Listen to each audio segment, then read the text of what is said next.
엊그제 그 서쪽 하늘을 물들이며 기울어가는 석양을 구경했습니다. 한참 동안 바라봤는데 참 아름답더라고요. 뭐 새삼스러운 건 아니지만 그 미세먼지가 자욱한 날이었죠. 그럼에도 불구하고 그 미세먼지가 그 아름다움을 다 가리지 못하더라고요. 오히려 그 나름대로 또 신비한 그런 모습을 구경할 수 있었습니다. 그동안 참 얼마나 날씨 좋았나요? 공기가 투명하고요. 그래서 사진을 찍으면 아무렇게나 찍어도 작품이 될 법한 그러한 날을 지냈습니다. 또 운전을 하다가 그 경치를 바라보면서 감탄을 많이 한 지난 며칠이었어요. 정말 바라보는 곳마다 얼마나 그렇게 아름다운지 여러분도 공감하실 겁니다. 참 아름답구나. 물론 여러분들이 운전하면서 그런 경치도 구경하고 또 여유 있게 그렇게 운전하는 건 이제 필요한데, 그러나 자칫 너무 그 광경에 빠진 나머지 운전을 좀 부주의하게 할 수가 있어요. 저도 한 몇 번 그랬던 것 같아요. 막 감상하다가 깜짝 놀랄 때가 몇 번 있었습니다. 주의해야 됩니다. 너무 푹 빠지지는 마십시오. 본연의 운전에 더 집중해야 되죠. 그리고 또 여유 있게 감상도 하시고 이렇게 하는 거 우리 잘 알고 있습니다. 삶의 순간마다 우리가 어디에 시선을 두는가 하는 것은 참 중요합니다. 우리에게 주어진 삶의 환경을 우리는 외면할 수가 없습니다. 한참 70, 80 시대에 이런 복음성가가 있었습니다. 세상 등지고 십자가 보내. 요즘도 가끔씩 이 찬양을 부르더라고요. 세상 등지고 십자가 보내.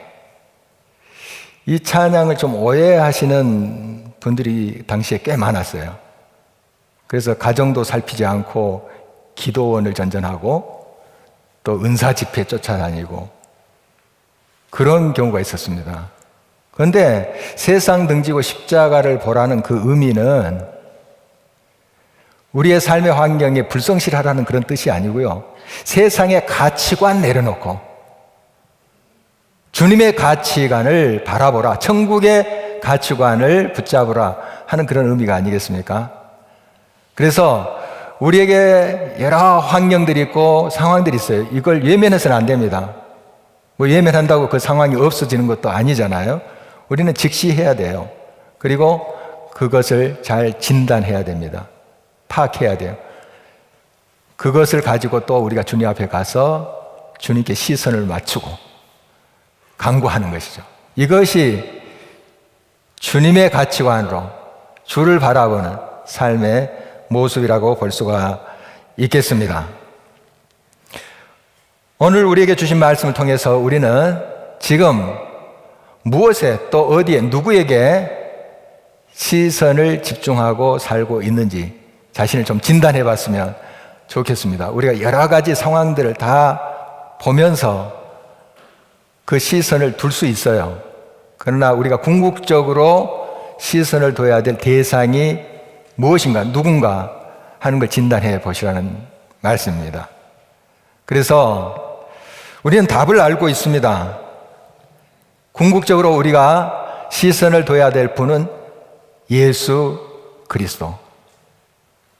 그분에게 우리의 궁극적인 시선이 머물러 있지 않다면 빨리 주님께 눈을 돌려야 됩니다.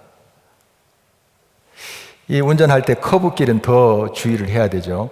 그때 또 아름다운 경치가 보인다고 석양이 탁 있다고 그거 쳐다봤다가 큰일 나요. 큰일 납니다. 더 주의해야 돼요. 여러분의 위험한 순간 또 위급한 순간에 더 주님께 집중하셔야 돼요. 그것이 주님만을 바라본다 하는 의미예요. 계속 십자가만 바라보고 그냥 자기 일에 불성실한 그것이 아니고, 우리는 다 이해하고 있지만요. 다시 한번 말씀드린다면 우리의 삶의 모든 상황과 우리의 모든 일들의 상황을 살피지만 또 그걸 가지고 주님 앞에 나가지만 궁극적으로 우리의 시선이 머물러야 될 분 예수 그리스도. 이것을 다시 한번 확인하면서 오늘 결단과 더 간절한 기도의 시간이 이 자리에 있었으면 좋겠습니다. 누구나 자기 나름대로의 인생관, 가치관이 있어요. 우리 믿음의 사람들은 신앙관이란 게 있습니다. 사실 우리 믿음의 사람들 신앙관은 인생관, 가치관 같은 말이에요. 이 관이라는 것은 관점이라는 뜻이죠. 사람이 이런 이제 관점을 가지게 되면 어떤 사람에 대해서, 사물에 대해서, 사안에 대해서 보는 틀이 생기는 거예요. 그게 바로 관점이라는 것이죠. 우리가 이제 정말 하나님께서 기뻐하시고 원하시는 그런 관점, 우리 주님의 가치관을 가지고 있더라도 때론 실수합니다. 그래서 엉뚱하게 판단하기도 하고 그걸 선택하기도 해요. 빨리 돌이키면 돼요. 그런데 관점이라는 그 가치관을 형성하면 이것은 또 다른 문제입니다. 나쁜, 잘못된 가치관을 가지고 있으면 그것으로 사람과 사물과 사안을 그대로 평가해버려요. 그러니까 이 가치관이라는 게 참 중요하다 하는 걸 알 수가 있습니다. 그래서 우리가 하나님께서 기뻐하지 아니하시고 또 하나님 뜻에 맞지 않는 그런 관점, 가치관을 가지고 있는 것은 마치 색안경을 끼고 사물을 바라보는 것과 같습니다. 사물을 제대로 보지 못하는 것이죠. 그래서 항상 우리는 바른 가치관을 가지며 살아야 됩니다. 관점이라는 것은 관계에서 비롯됩니다. 어떤 대상과 관계를 맺고 있느냐에 따라서 그 대상으로부터 내가 영향을 받습니다. 물론 영향도 주고요. 그래서 선한 영향을 받기도 하고 악한 영향을 받기도 해요.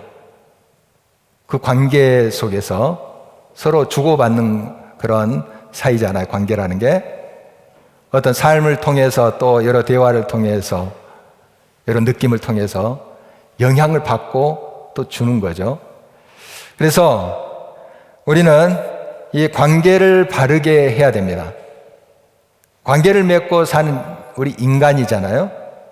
그래서 바른 관계를 늘 형성해야 되는데 우리가 바르지 못한 관계 속에 있을 경우도 있습니다. 우리가 알아차릴 때도 있고 알아차리지 못할 때도 있어요. 늘 주님 내 영적인 눈을 열게 해주셔서 나 자신을 보게 해주십시오. 잘못된 관계 속에 있으면 끊어버리게 해주십시오. 그리고 좋은 관계면 더 진작시키게, 더 발전되게 해주십시오. 이렇게 우리가 기도하는 것이죠. 우리가 끊어야 될 것과 더욱 붙잡아야 될 것을 잘 분별해야 됩니다. 오늘 1절 말씀을 주목합니다. 이러므로 우리에게 구름같이 둘러싼 허다한 증인들이 있으니 모든 무거운 것과 얽매이기 쉬운 죄를 벗어버리고 인내로서 우리 앞에 당한 경주를 하며 우리 삶에 과감하게 끊어버려야 될 것이 있습니다. 오늘 본문에 의하면 모든 무거운 것과 얽매이기 쉬운 죄입니다. 우리 속에 죄를 품고 있으면 사탄이 기가 막히게 알아요. 그리고 치고 들어옵니다. 우리를 올감해요. 그 죄가 있으면 그걸 빌미로 우리를 올감해서 자기 종으로 삼습니다. 우리를 조종해요. 죄가 참 무섭습니다. 그래서 우리를 죄 가운데 묶어두고 자유를 박탈합니다. 참 자유가 없어요. 죄 속에 있게 되면 늘 불안하고요. 그 죄에 무거운 짐을 지고 고달픈 인생을 사는 거예요. 그러므로 잠시라도 죄와 함께 해서는 안 됩니다. 죄를 지었을 때 우리는 바로 하나님 앞에 가야 돼요. 우리 악함과 약함을 인정하고 고백하는 거죠. 그리고 주의 긍휼하심을 구하는 것입니다. 그 길밖에 없어요.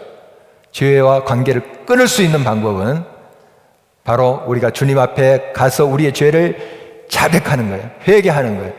그는 미쁘시고 의로사 우리 죄를 깨끗이 씻어주십니다. 그리고 죄에서 거룩하게 하신다 하는 것입니다.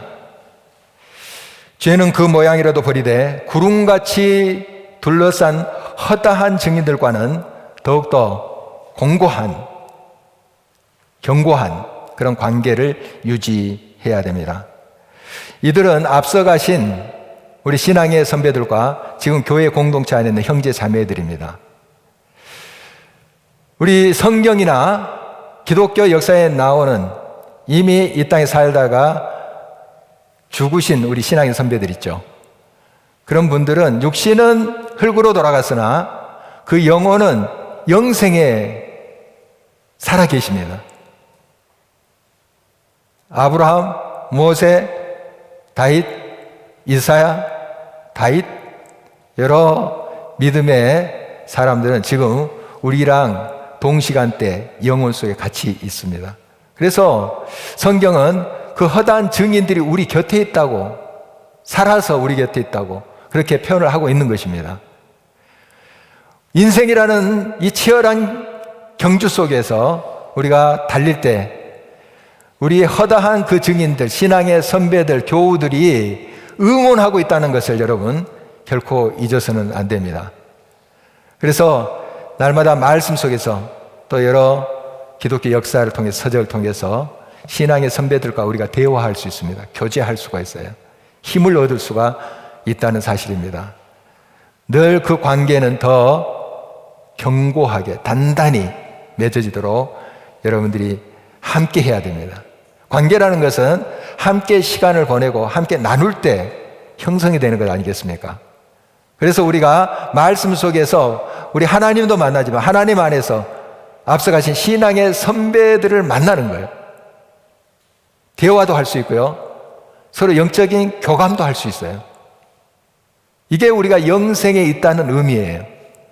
그리고 우리 형제 자매들, 이 믿음의 공동체에서 서로 삶을 나누고 기도를 나눈다는 게 얼마나 중요한지 모릅니다. 이 관계를 더 돈독하게 쌓아가야 됩니다.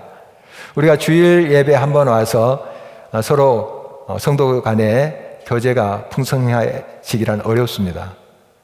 물론 가능합니다만은 어렵습니다. 그래서 한 주간의 중간 지점인 수요 예배에 함께 와서 또 말씀과 삶을 나누고 기도하고 이 일이 필요합니다. 또 구역 모임을 통해서 여러분들이 삶과 기도 제목을 나누면서 함께 하나님께 나아가는 신앙의 아름다운 관계를 형성해가는 이것이 얼마나 중요한지 다시 한번 도전을 합니다. 이처럼 구름같이 둘러서 허다한 증인들이 우리 곁에 있다는 것, 이거 얼마나 큰 복과 은혜가 아닐 수 없음을 여러분 기억해야 됩니다. 이런 아름다운 관계를 우리가 늘 형성해 가면서 정의로운 또 바른 관점을 형성해 갈 수가 있습니다. 이 관계가 잘 돼 있을 때 영향을 받게 되고요. 좋은 영향을 받음으로써 우리의 가치관과 신앙관, 이 관점이 더 아름답게 세워져 간다는 것입니다. 이런 관계에 있어서 유의해야 될 점은 인내입니다. 다 같지 않아요. 그래서 성도 간의 관계를 가질 때 좀 기다려줄 수 있어야 돼요. 좀 품어줄 수 있어야 돼요. 인내로서 우리의 이 신앙의 경주를 해야 된다는 말이 그것입니다. 관점은 또한 관심에서 비롯됩니다. 관점과 관심은 서로 상호 상승작용을 일으킵니다. 관점이 관심을, 관심이 관점을 더 강화시켜요. 서로 마음에 있는 것으로 보게 됩니다. 사물도 그래요. 내 마음에 있는 것으로 그 사물을 보는 거거든요. 그리고 관심이 있으면 보이게 돼 있어요. 관심이 없으면 아무리 지나쳐도 잘 눈에 안 들어와요. 그런데 관심이 있으면 보이거든요. 옷에 좀 관심이 있으신 분, 다른 사람의 옷에 먼저 눈길이 갑니다. 그리고 가게에 옷이 진열되어 있으면 자기도 모르게 눈이 가요. 옷에 관심이 있으니까, 마음이 있으니까, 관심이 있으니까 보는 거거든요. 그 보는 것으로 또 내 관점이 형성돼 가요. 저희 누님이 미용사였습니다. 지금 은퇴하셨는데 그런 이야기를 한 것이 기억나요. 사람을 볼 때 제일 먼저 눈에 들어온 것이 머리래요. 그 사람의 머리인데, 저 사람 머리는 저런 스타일로, 이 사람 머리는 이런 스타일로 하면 더 어울리겠는데 좀 저것은 아닌 것 같다. 길 가는 사람도 잡아놓고 만져주고 싶대요. 그런 이야기가 기억납니다. 마음에 있는 것으로 보게 돼 있어요. 관심이 있으면 보게 돼 있고, 그 보는 것으로 나의 관점이 더 공고히 세워져 간다는 사실입니다. 이것은 시선을 어디에 두는지에 따라서 그 사람의 가치관이 형성된다는 그런 말이 되겠지요. 우리가 바라보는 대상이 누구인지에 따라서 우리의 인생을 또한 결정하는 인생관이 세워지고, 우리의 영원한 삶을 결정하는 신앙관이 세워지는 것입니다.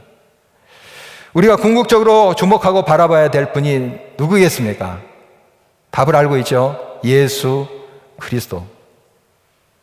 궁극적으로 우리의 시선이 머물러야 될 분, 예수 그리스도이십니다.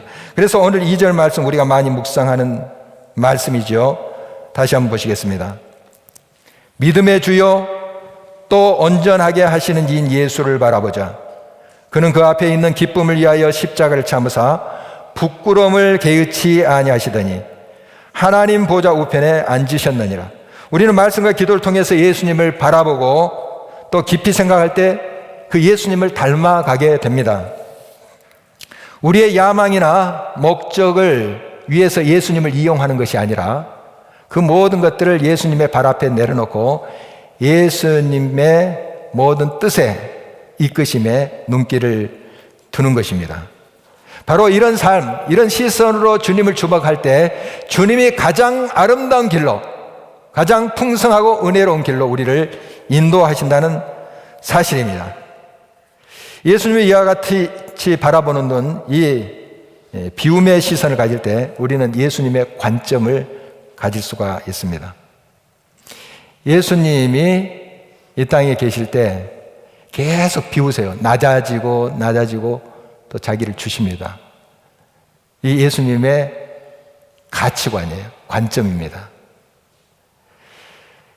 그는 앞에 있는 영광의 면류관과 인류 구원의 기쁨을 향하여 갔습니다. 그리고 지금 현재의 십자가의 고통과 수치를 개의치 아니하시고 그 모든 것을 감당하셨습니다. 바로 이 역설이 우리 예수님의 관점입니다. 가치관이라고 할 수가 있습니다. 낮아짐이 높임이 되고 수치가 영광이 되고 죽음이 부활이 되는 역설인 것이죠. 낮아짐과 수치와 죽음의 위협 앞에서 우리는 피곤할 수 있습니다. 그러나 우리 예수 그리스도께서 본을 보여주셨잖아요. 이 땅에 우리와 똑같은 육신으로 오셔서 본을 보여주셨습니다. 그래서 우리 주님을 바라보면서 예수님의 그 비움의 가치관을 배워가야 될 것입니다. 예수님의 역설적 관점을 배워가는 과정 속에 우리는 실수하고 잘못을 저지를 때가 있습니다. 이때 하나님은 징계를 통해서 우리를 바로 잡아주십니다. 우리가 징계를 받고 또 잘못했을 때 사랑의 매를 맞는 거 그렇게 달갑진 않아요. 좀 하나님 좀 넘어갔으면, 좀 몰라줬으면 이렇게 우리가 할 때가 많습니다. 그러나 우리가 잘못하고 죄를 지었는데도 하나님이 그냥 넘어가신다. 그러면 하나님은 우리의 친아버지가 아니세요. 우리는 하나님의 친아들과 딸이 아니라는 거예요. 우리를 사랑하시기 때문에 우리가 잘못된 것을 바로 잡아주세요. 그래서 그 연단과 징계를 통해서 우리를 더 거룩한 하나님의 아들, 딸로 빚어가시는 거예요.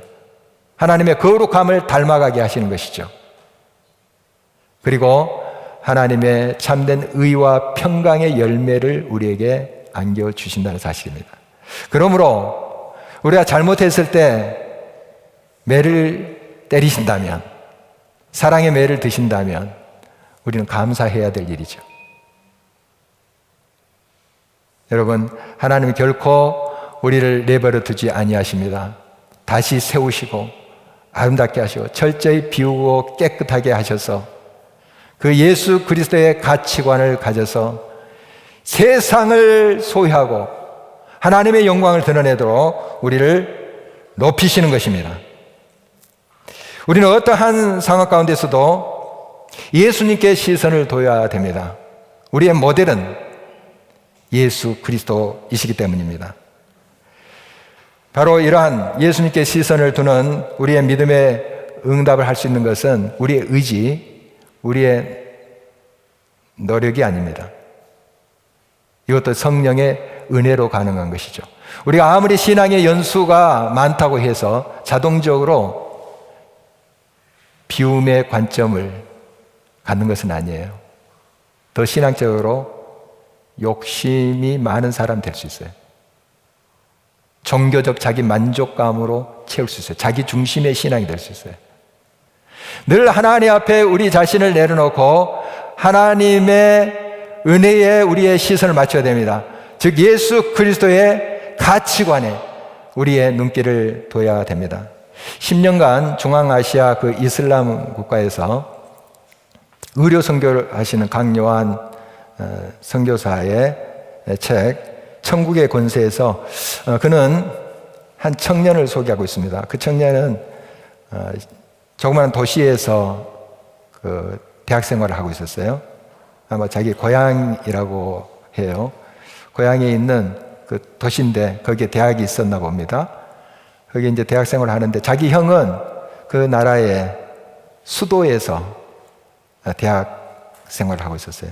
그래서 이제 자기 형을 방문하게 된 것입니다. 일주일 동안 이제 형을 방문하게 되는데 거기서 그 한 선교사를 만납니다. 그리고 예수 그리스도 복음에 대해서 소개를 받습니다. 예수님을 영접했어요. 예수님의 사람이 됐어요. 그 예수님을 영접한 다음에 3일 후에 조그만 이제 공동체였는데 선교사 중심으로 거기서 간증을 하고 나는 예수님을 이제 믿도록 하겠습니다. 고백을 했다고 해요. 그리고 이제 떠나는 날 이런 질문을 했다고 그래요. 저는 앞으로 그리스도인으로 살아갈 것입니다. 너무나 기쁩니다. 그런데 혹시 제가 사는 지방 그 도시에도 여기 있는 한국 사람들처럼 성경 말씀을 가르치는 그런 외국인이 있습니까? 물었어요. 암암리에 서로 통할 거라고 생각한 거죠. 지하교회니까요. 없습니다. 거기는 그 도시는 아예 외국인이 거주할 수 없도록 차단한 곳이래요. 아무도 없습니다. 그리고 거기에는 예배드리는 처소, 조그마한 공동체도 없다고 하는 이야기를 이 청년은 들었습니다. 이 청년은 난감했죠. 마지막으로 물었습니다. 그러면 제가 어떻게 해야 합니까? 선교사는 마지막으로 대답하며 그를 격려했습니다. 여기 성경이 있습니다. 하나님께서 성령을 보내셔서 가르쳐 주실 것입니다. 그리고 형제의 주인 되시는 예수님께서 형제를 지켜주실 것입니다. 안타깝지만 이 마지막 말이 선교사가 할 수 있는 최선의 말이었습니다. 그 형제가 사는 도시는 선교사도 교회도 또 그 현지 교인들도 한 명도 없는 곳이에요. 그래서 그 어둠의 땅에 어린 양을 보내는 심정이었대요. 이제 3개월 후에 이 지하 교회들이 다시 도시에 모여서 수련을 한다는 이야기를 하고 그때 다시 보자고 했습니다. 3개월 후에 그 형제가 왔어요. 그래서 같이 또 수련회 중에 결단을 하는 것입니다. 성령께서 역사하신 거죠. 자기 고향으로 가서 제가 교회를 세우겠습니다. 6개월 후에 연락이 왔어요. 교회를 세웠습니다. 지금 성도가 15명 가량 됩니다. 기적이 일어난 겁니다. 예수 믿는 사람 한 사람도 없는 곳이에요. 선교할 수 없는 것으로 아주 그렇게 차단된 곳인데 거기서 교회가 생겨난 거예요. 많은 어려움이 있었습니다.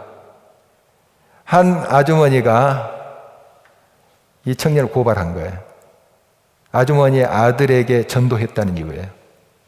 기독교를 전했다는 이유예요. 그래서 15일 동안 구금당하기도 하고 이런 일이 수차례 일어났습니다. 그러나 그의 믿음을 흔들릴 수 없었습니다. 그 핍박과 환난 속에서도 그 모든 상황을 견딜 수 있었던 것은 그의 신앙의 연수가 아닙니다. 많은 훈련도 받지 못했어요. 수련회 며칠 참석한 거예요. 예수 전해받고. 신앙의 연조도 짧고요. 믿음도 약해요. 그런데 어떻게 그런 환난과 핍박을 견뎌갈 수 있었습니까? 그의 시선을 우리 주님께 두었기 때문입니다. 그 시선을 주님께 두었기 때문이에요. 그 힘이 그 모든 상황을 헤쳐가게 한 것입니다. 지금도 이 땅에 가진 어려움과 핍박 속에서 시선을 주님 앞에 두고 그 모든 상황을 이겨가는 형제 자매들이 있습니다. 가까이 우리 북한에 있는 믿음의 형제 자매들 이야기 우리 많이 듣고 있습니다. 정말 그러한 어려운 상황 속에서도 그들이 성경 지식이 많다 하지 않을지라도 신앙의 연수가 짧다 할지라도 시선을 주님 앞에 뒀어요. 상황을 바라보며 그 상황에 묶여서 젖어서 절망할 수밖에 없는 그런 형편 아니겠습니까?